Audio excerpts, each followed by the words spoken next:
মন্ত্রী মহাশয় বক্তৃতা দিচ্ছেন। The minister is delivering lecture.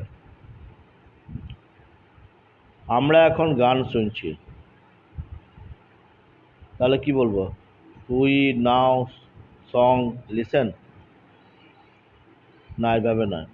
কেন নয়? কেন বাংলা শব্দগুলোকে হুবহু ইংরেজিতে অনুবাদ করে দিলে তার ইংরেজি হয় না। ইংরেজি সেন্টেন্স তৈরি করার একটা নিয়ম আছে, সেই নিয়মটা জানতে হবে। যেমন ধরো, বাংলা এই শব্দটা যদি এইভাবে বলি, আমরা এখন গান শুনছি, এটা যদি উল্টো পাল্টা করে বলা হয়, শুনছি গান আমরা এখন, এভাবে বললে হবে? যেমন হবে না। কেন হবে না?